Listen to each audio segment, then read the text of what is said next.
Good morning everyone, today we're going to be talking about whether the event weapons or the Alcinq weapons are worth investing or not. And surprisingly enough, the answer is yes, it's actually stronger than your 9-star rarity weapon. But before we jump into the rest of the video, if you're new to the channel, I upload NGS content daily, so if you do play this game, I would really appreciate a subscribe as it really helps out the channel. Anyway, without further ado, let's begin the video.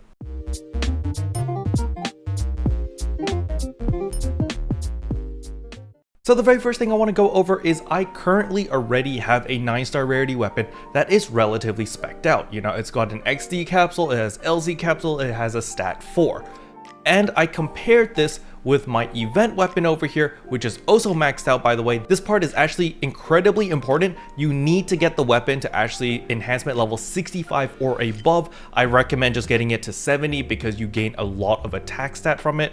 But nevertheless, look at the augments. My augments are very, very mild. I have the event augment, very important. You need this one. And then I have mastery 4 because that came with the event shop. And then I just replaced the 4 capsules over here with LC capsules and I was good to go. Now do keep in mind, we do have the augmentation success rate plus 5% for this entire month. So basically it cost me 8 of each LC capsule plus a 15% augmentation aid in order to have a 100% success rate to get all of these capsules onto this weapon. And this weapon, just like that, was actually stronger than my 9-star rarity weapon against seasonal enemies. That is the key part here, against seasonal enemies. So if you are planning to do Darkfall Solace, if you do purple triggers, if you farm anywhere else other than Alio, then you might want to just stick with this weapon. However, if you plan to do La Ciel exploration or any of the limited time quests, or if you want to farm combat zones in Alio, the event weapon is hands down better than your 9-star rarity weapon. This includes the Tisah weapon as well, surprisingly enough. Sega kind of went really crazy with these augments over here and really overtuned them, but hey, I'm not complaining. Everyone gets access to these weapons, they're relatively easy to get, and they're super overpowered. I'm all for that. I want players to live out the power fantasy that this game was designed to be. You could go around, you obliterate enemies left and right, and you just feel like an absolute unit and an absolute god. I think this is a step in the right direction, and I really like this. So the TLDR is get one of these weapons, make sure that you have enough golden prim swords to get it all the way to enhancement level 70, switch out the useless augments with your LC capsules, and you are golden. This is a very powerful weapon. And what's even better about this weapon is it's relatively easy to get multiple copies of this, which means you can take advantage of the enhancement preset skills in order to smash 2 non-Fixa variants to try to get a Fixa 1. And that is exactly what I did in order to get a Fixa Fatale level 1.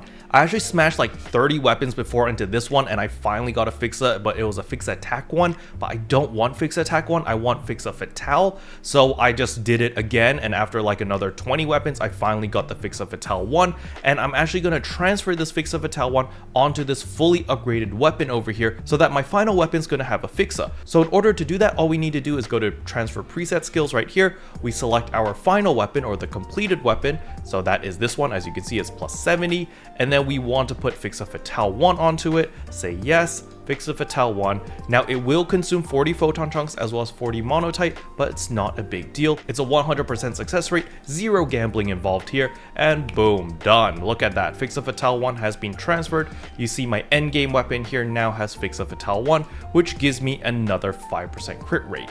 However, I am greedy and I want Fixa Fatale 2, so we're going to go to enhanced preset skills over here. We're going to smash in our finalized weapon over here with this katana with a Fixa Attack 1. So it doesn't matter what Fixa it is, and it doesn't matter what weapon it is, because the Alcinq weapons can be multi-weapon together, so you can use all of them as material. So basically I have a 10% chance of upgrading this Fixa Fatale 1 to Fixa Fatale 2. I'm going to click yes, and success. Very nice. So here we go, we want our 10%, so we are now at Fixa Fatale 2, which gives us 8% crit rate. But we are even more greedy now. Now we want to upgrade our Fixa Fatale 2 to Fixa Fatale 3. So again, we're going to go to Enhanced Preset Skills. We're going to select our main weapon, which is the Alcinq Katana. We're going to throw in this Talus over here, which has a Fixa 2, and we have a 10% chance of getting a Fixa 3.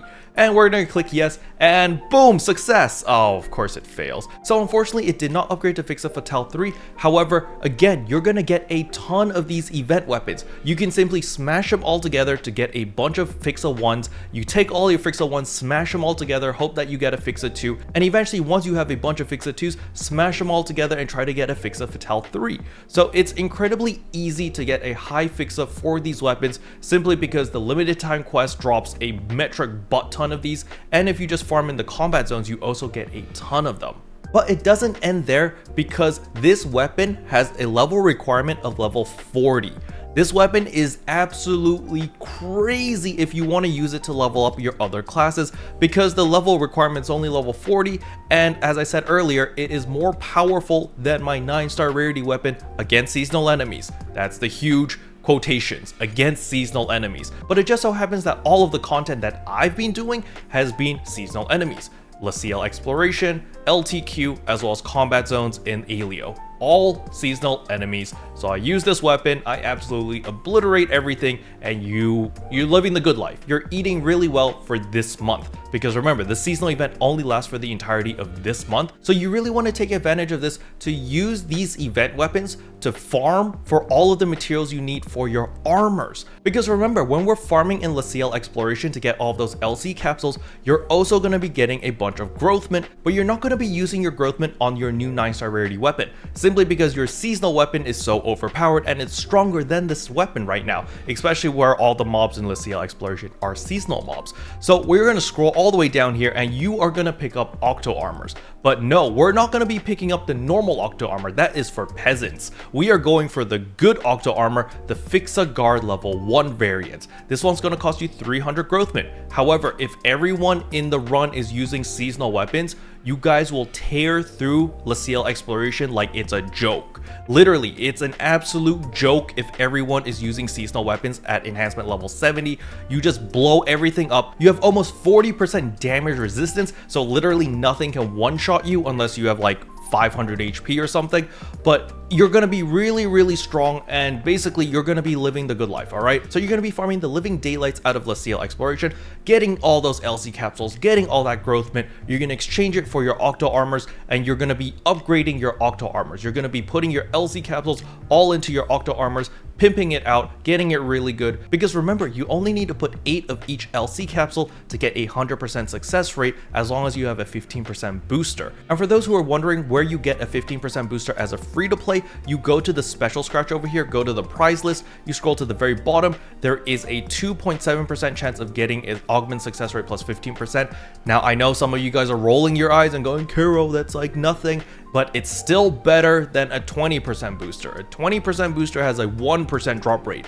You're going to have a lot less 20% boosters versus 15% boosters. So if you're free to play, this is a godsend. You are saving yourself a ton of headache by using the augmentation success rates plus 15% instead of hoping that you get the 20%. But now to play devil's advocate, what is the weakness for this event weapon? So as I said earlier, if you're fighting anything that is not a seasonal enemy, this weapon is not going to be as good as your 9-star rarity weapon. Your 9-star rarity weapon is great against everything.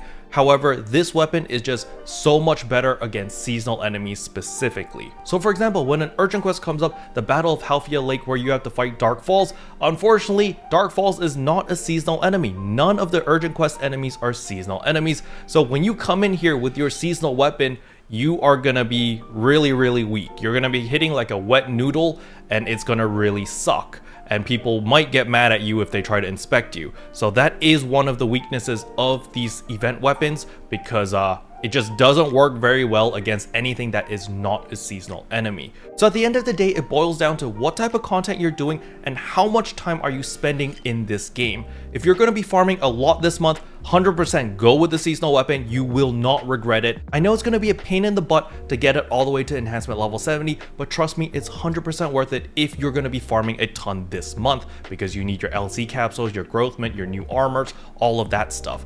But if you are not going to be playing a lot, like you literally log in, you do your dailies, you log off, then do not invest in the seasonal weapon. There's absolutely no need for it because you don't play the game that much. So why bother upgrading? You might as well just save all of your resources until the 10-star rarity weapon comes out or whatever the next thing comes out next month, right? So just chill. If you don't play the game a lot, you're perfectly fine. And the last exception is if you already have a fully maxed out weapon or a fully maxed out set of gear and you like to do Darkfall Solace, you like to do other content that is not Lucille exploration, not the limited time quest, and not combat zones in Alio, then you don't need to upgrade the event weapon, because again, the event weapon is only good against seasonal enemies, but it does a really good job against those enemies. Now for the brainiacs out there, if you want the damage breakdown and all the percentages and all the data on how I came to the conclusion that the event weapon is actually better than the 9-star rarity weapon, I will leave Cake's NGS damage calculator in the description below. Over here you can change all the modifiers,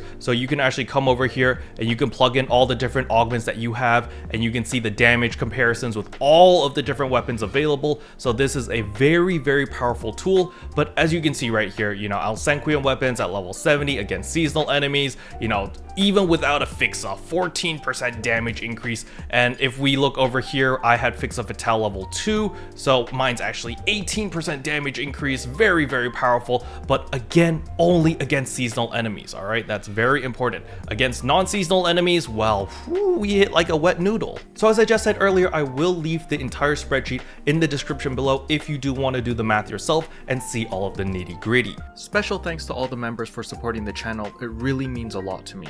Thank you again. But yeah, that's all I wanted to cover in today's video. Hopefully you guys enjoyed it. If you did, I would appreciate a like and a subscribe, and I'll see you guys in tomorrow's video. Bye.